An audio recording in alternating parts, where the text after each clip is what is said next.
On today's program, we are going to look at how fear influences our decisions. Everybody has fear, and fear influences a lot of our decision-making process and a lot of our choices. And this has been recognized in a lot of facets of our life, a lot of our interactions, from religion, from business, from our social interactions. Every major organization or school of thought, realizes that people make decisions based on fear. For example, in the Western Hemisphere, pioneered consumerism, or the money system, or spending based on how much wealth you had in order to demonstrate your social standing. So that's consumerism, that the amount of possession you have and the amount of like the lifestyle in terms of a money value that you have will influence people's opinion about you. And even that is based on a fear that your social status is directly related to income and directly related to how much things you have, how much things you own. Marketing and consumer-based organizations try to figure out what are the fears of people in order to get them to buy products. And this is one way how our fears are being used to influence our decisions. Now, I'm not going to talk about the good or the bad, or whether it's evil or whatever. I'm just pointing out that we decide what we want and what we want to do and what we would like to be, and how we would be like to viewed in public. And we have a fear that naturally comes with those desires. So, which is, it may not happen. So that's the fear part of it. So if I can be promised a certain result based on what I purchase or how I act or what I do that is favorable to me, then most people will take the choice to do it. And most people don't look at the action itself, but rather the outcome of the action that they want. And this may lead to circumstances where we do things that we would not necessarily do in order for that promise of an outcome that we would like to have. And it could be very basic, like working at a job that you hate because you want money, or you want a certain salary, or want a certain social standing or position, because with that job comes a certain amount of respect in society. But you might hate the job. And it basically boils down to the fear that if I leave this job, I would not be able to achieve what I want. Now, this money value and this worth, let's say, comes from a deeper topic, which is value. And value is different from money. Value is different from price. Because you can have something that is very highly priced, but is worthless. It has no value. It might not be practical. It might not be even, like, it may be something that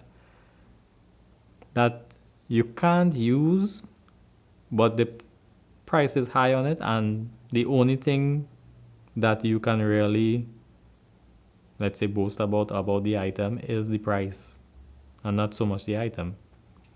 And this is what we put less emphasis on. We put less emphasis on value. What is the value of something?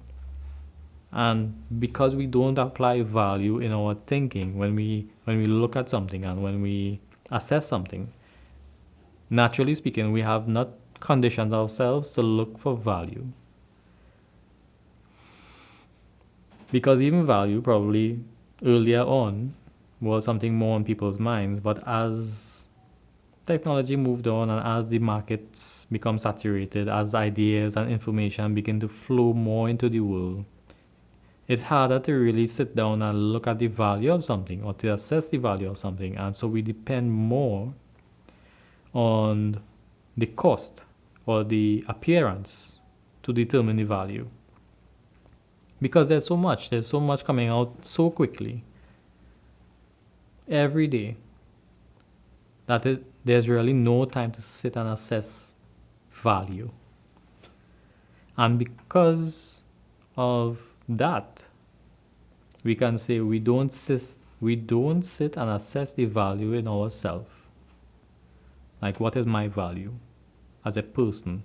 Because it's easier for me, or not easier alone, but quicker, more efficient for me to value myself based on my salary or how much I earn. If I'm not a salary, like a worker who gets a monthly salary, but rather how much I earn, what's my income. So it's easier to assess based on salary, to say, okay, this person has is better or has a higher standing or has a greater value to society because they earn this amount of money compared to this person who earns very little.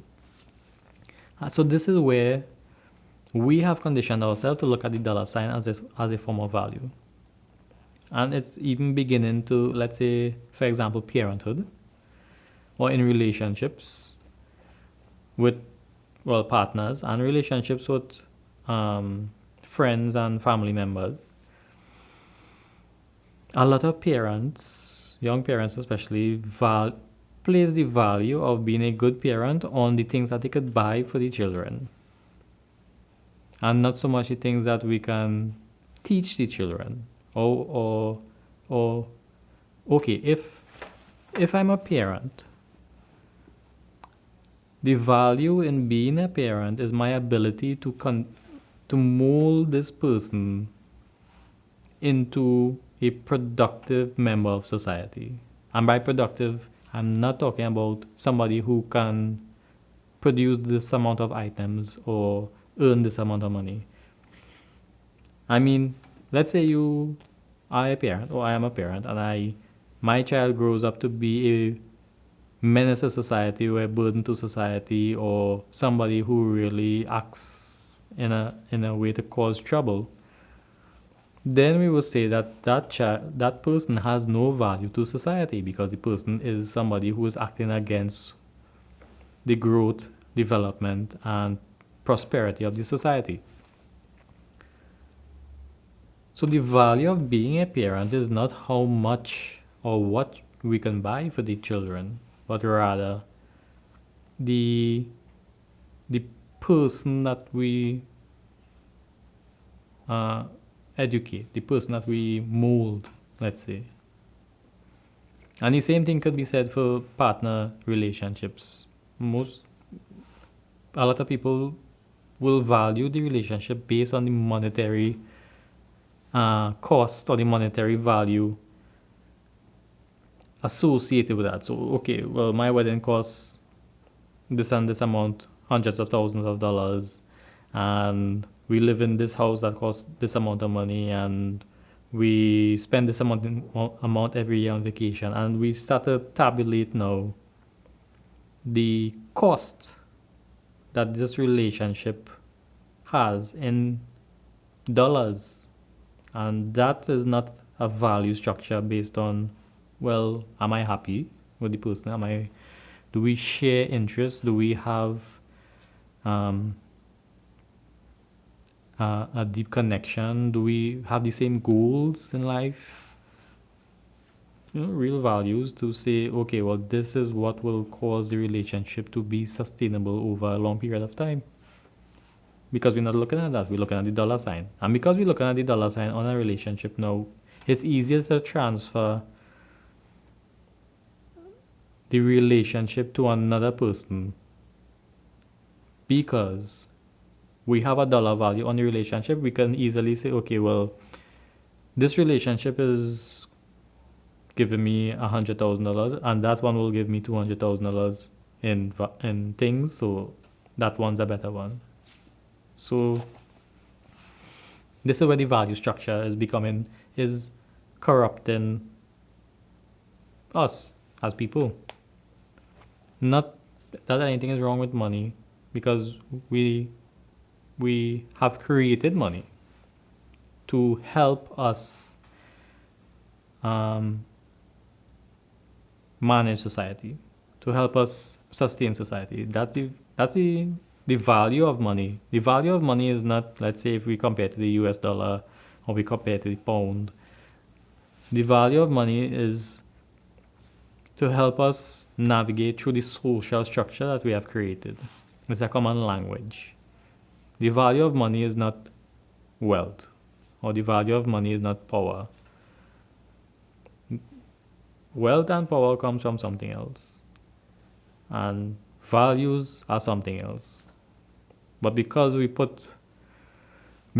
the value of money is how much we appreciate it, then we have conditioned ourselves to value everything else in terms of money, because we think of money every day.